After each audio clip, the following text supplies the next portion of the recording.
చైనాను వర్షాలు వీడటం లేదు. మరి ముఖ్యంగా వరదలు ముంచేస్తున్నాయి.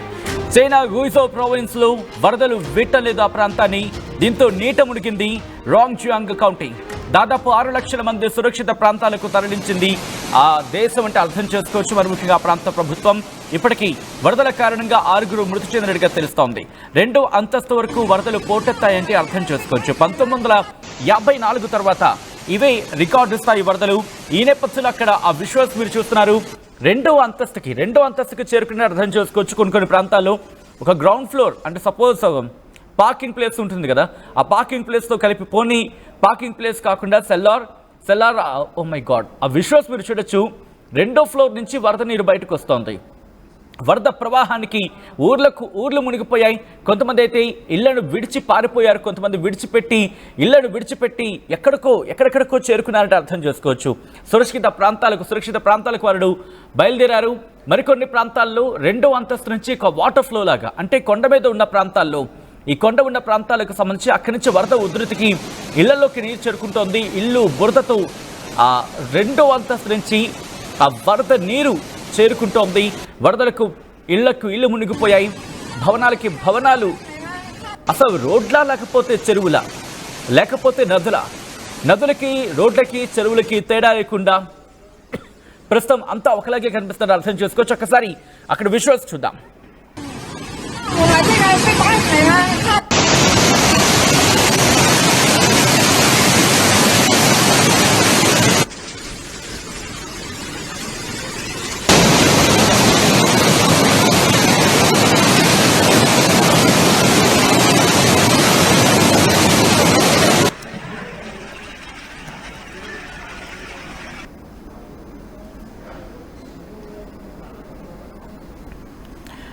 దక్షిణ చైనాలోని గుయిజో ప్రావిన్స్ లో వరదల కారణంగా 80,000 మందిని ఇప్పటికే సురక్షిత ప్రాంతాలకు తరలించారంటే అర్థం చేసుకోవచ్చు. కొన్ని ప్రాంతాల్లో నీటి మట్టం ప్రమాదకర స్థాయిని దాటి ప్రవహిస్తోంది.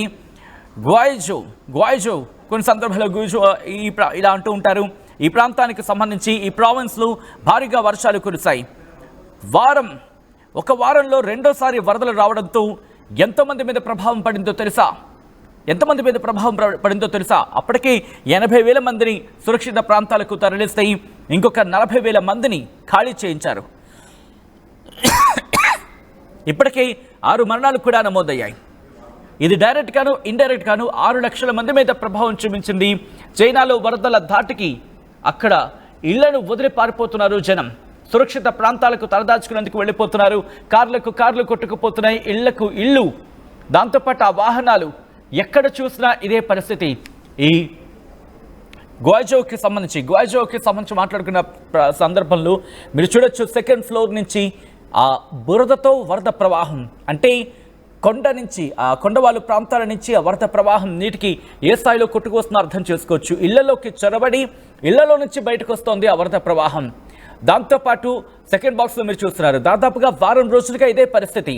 నీట మునిగిపోయింది. ఎక్కడ చూసినా ఆ ప్రాంతంలో ఈ గ్వాయిజో ప్రాంతానికి సంబంధించి మాట్లాడుకున్న సందర్భంలో ప్రావిన్స్లో ఇటువంటి పరిస్థితి. దాంతోపాటు 3rd బాక్స్లో మీరు చూడొచ్చు. అక్కడ నదులకి, వాగులకి, వంకలకి, కాలువలకి, చెరువులకి తేడా లేకుండా దాదాపుగా అన్ని ఒకలాగే కనిపిస్తున్న పరిస్థితి ఉంది. వారంలో రెండోసారి వర్షాలు బీభత్సాన్ని సృష్టించాయి. దీంతో రాంగ్జియాంగ్ కౌంటీ మునిగిపోయింది. 3 లక్షల మందిని సురక్షిత ప్రాంతాలకు తరలించింది ఆ దేశ ప్రభుత్వం.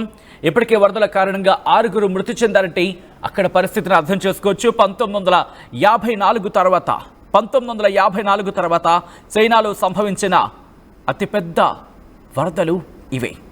దీంతో అక్కడి ప్రజలు అల్లాడిపోతున్నారు. తినడానికి తిండి కూడా దొరకని పరిస్థితి ఉందంటే అర్థం చేసుకోవచ్చు. కొన్ని ప్రాంతాల్లో సహాయక చర్యలకు తీవ్రమైన ఆటంకం కలుగుతోంది. దక్షిణ చైనాలోని గుయిజో ప్రావిన్స్లో వరదల కారణంగా 80,000 మందికి ఇప్పటికీ సురక్షిత ప్రాంతాలకు తరలించింది. మొత్తంగా మొన్న వచ్చిన వరదలు, ఆ తర్వాత రీసెంట్గా వచ్చిన వరదలతో కలిపి సుమారుగా 2 లక్షల మందిని సుమారుగా వాళ్ళు సురక్షిత ప్రాంతాలకు తరలించిన పరిస్థితి ఉంది. దాంతోపాటు ఇండైరెక్ట్ గాను డైరెక్ట్ గాను 6 లక్షల మంది మీద ప్రభావం చూపించిందంటే అర్థం చేసుకోవచ్చు. ఒకసారి అక్కడ ఎటువంటి పరిస్థితి ఉంది? అబ్బా, హృదయ విదారక దృశ్యాలబ్బా ఇవి. ఎందుకంటే ఒకసారి చూడండి, అక్కడ ఉంటుంది అదేం పెద్ద పెద్ద బంగ్లాల్లో ఏం కనిపించట్లేదు. ఈ ప్రాంతం మీరు చూస్తే కనుక ఎక్కడెక్కడి నుంచో కార్లు కొట్టుకొస్తున్నాయి. ఈ వ్యాపార సముదాయానికి సంబంధించినంతా మనకు క్లియర్ కట్గా కనిపిస్తోంది. పూర్తిగా నగరం నీట మునిగిపోయింది. నగరం నీట మునిగిపోయింది. బహుశా అది నదనుకుంటా, నదో కాలువ పూర్తిగా నీటితో అంటే వరదతో నిండిపోయింది. ప్రమాదకర స్థాయిని మించి ప్రవహిస్తున్నాయి నదులు అక్కడ.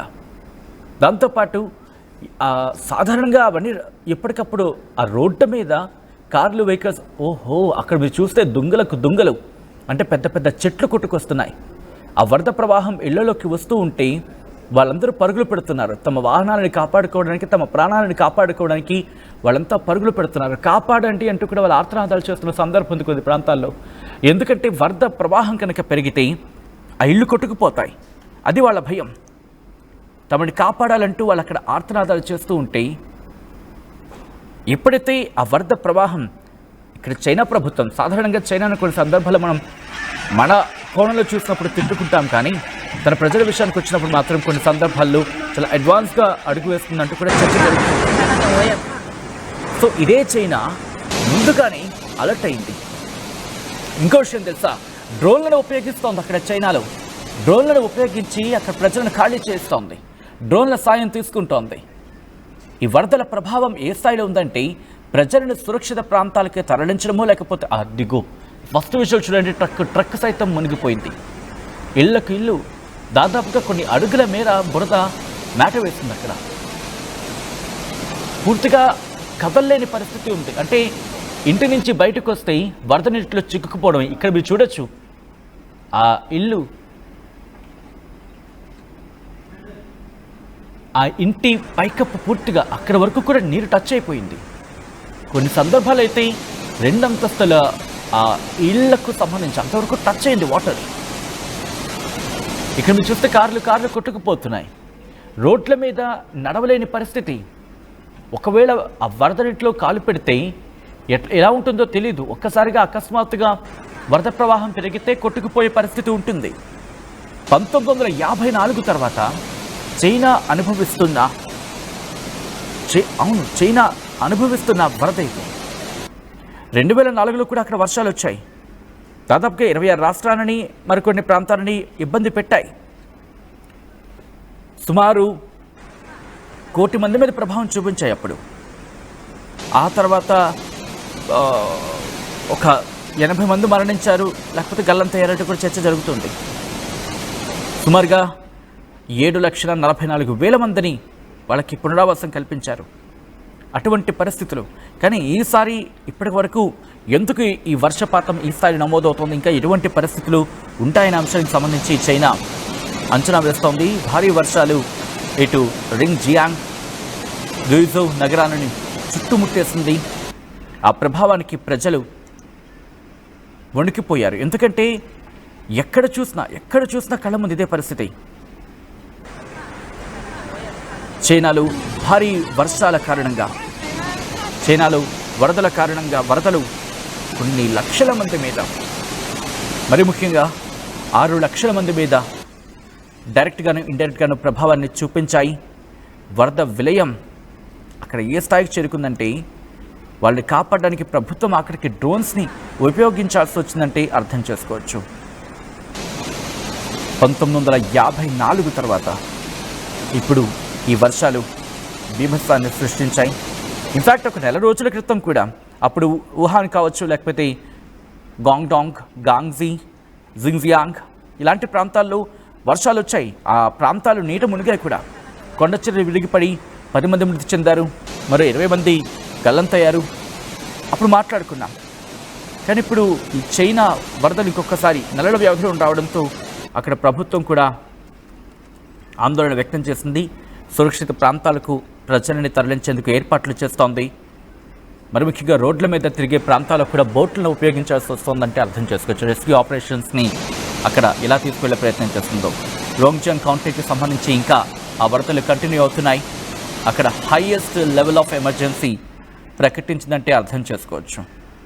ఈ నేపథ్యంలోనే అక్కడ ప్రభుత్వం ఎప్పటికప్పుడు చర్యలకు ఉపక్రమించింది, జాగ్రత్తలు తీసుకుంటోంది.